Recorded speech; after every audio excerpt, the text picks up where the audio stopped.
السلام علیکم ورحمۃ اللہ وبرکاتہ۔ بسم اللہ الرحمن الرحیم۔ آج اصلاً آپ لوگوں سے روبرو ہو کر کے ایک اپیل رکھنی ہے۔ سوالات و جوابات آج نہیں ہیں، انشاءاللہ پھر کبھی دیکھتے ہیں اس کو۔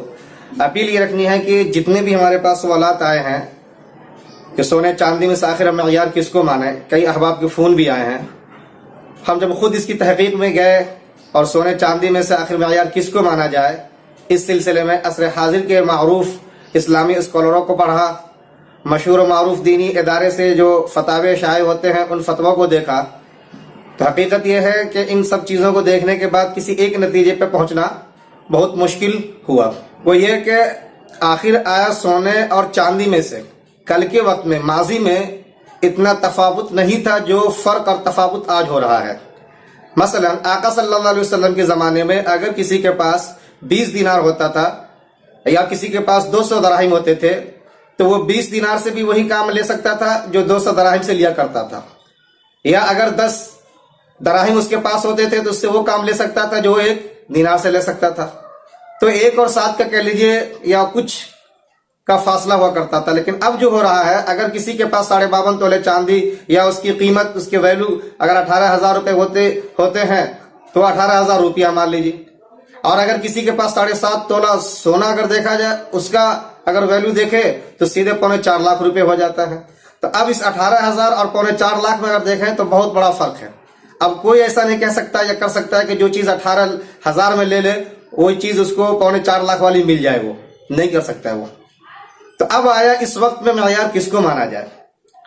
تو جب آپ معروف اسکالروں کی تحاریر کو دیکھیں گے، فتاوی جات کو دیکھیں گے، تو آپ کو 2 چیزیں محسوس ہوں گی، ان کا میں خلاصہ آپ کو بتانا چاہوں گا کہ اولاً تو ایک بات یاد رکھنا، آپ کو سونا اور چاندی یہ دونوں کے دونوں منصوص معیار ہے، لہٰذا کسی کو کوئی رد نہیں کر سکتا، ختم نہیں کر سکتا۔ یہی وجہ کہ اگر کسی کے پاس سونا ہے تو اس کا اپنا جو معیار ہے 7.5 تولے وہ دیکھے جائیں گے، چاندی اگر ہے تو 52.5 تولے وہ اپنی جگہ رہیں گے۔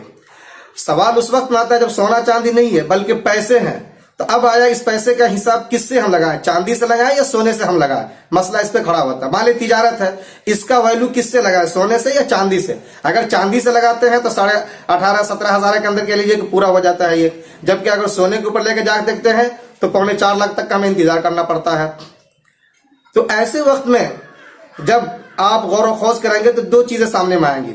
مثلا دارالعلوم دیوبند جو ایشیا کا عظیم مانا ہوا مسلم مستند دارالفتہ ہے، وہاں سے آپ دیکھیں گے تو یہ چیز سامنے میں آتی ہے کہ یہاں پر ہم چاندی ہی کو معیار مانیں گے، اور اس کی جو دلیل دیتے ہیں، لاجک ہے، وہ یہ کہ فقیر کا اس میں فائدہ ہے۔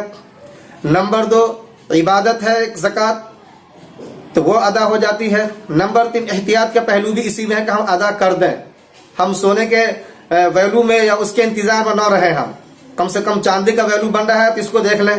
اور پھر قدیم فقہ اور متون حنفیہ جتنی بھی ہیں ان تمام کا خلاصہ کرتے انہوں نے یہی لکھا کہ سارے بزرگوں کا اتفاق بھی اسی پر رہا ہے کہ ہم بہرحال چاندی سے اگر دیکھتے ہیں کہ نصاب پورا ہو رہا تو ہم اس کو مان لیں گے، سونے کا انتظار نہیں کریں گے وہاں پر ہم۔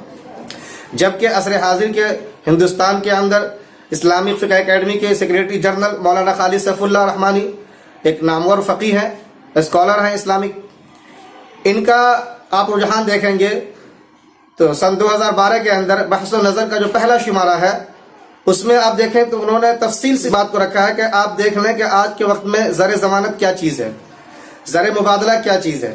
تو زر مبادلہ سونا ہے، تو جب زر مبادلہ سونا ہے، ہر جگہ اسی کے اکارڈنگ سارے کام کیے جاتے ہیں، ملکی پیمانے پہ ہو، بین الاقوامی پیمانے پہ ہو، تو کیوں نہ ہمیں یہاں پہ سونے کو سامنے رکھنا چاہیے۔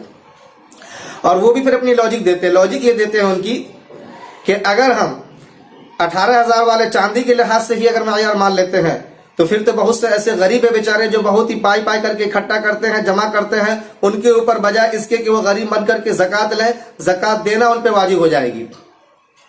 اور یہ بات بالکل صحیح ہے، یہاں پہ صاحب نصاب بننے کے بعد مسئلہ زکوٰۃ جہاں پہ اس کے اوپر واجب ہے دینا، وہیں پہ ایک مسئلہ یہ بھی ہے کہ وہ انسان جب صاحب نصاب بن جاتا ہے تو اس کے لیے زکوٰۃ لینا درست نہیں ہے۔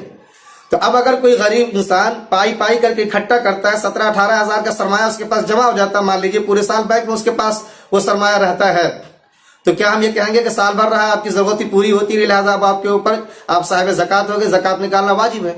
تو وہ واجب ہونے کے ناطے نکالے گا، اور کوئی اس کو دینا چاہے تو وہ لے نہیں سکتا کیونکہ خود وہ صاحب نصاب ہے۔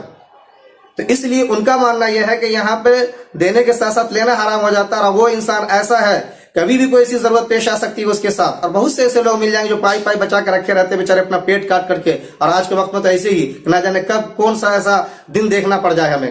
تو آخر ایسوں کے لیے کیا کیا جائے گا؟ ان کا ماننا اور ان کا رجحان یہ رہا ہے. آپ بحث نظر کا وہ شمارہ دیکھ لیں، تفصیل سے انہوں نے اپنے مقالے کے اندر بات لکھی ہے. میں سارے اہل علم سے یہ کہنا چاہوں گا کہ یہاں پر اب ہمیں بہرحال غور و خوض کرنا چاہیے.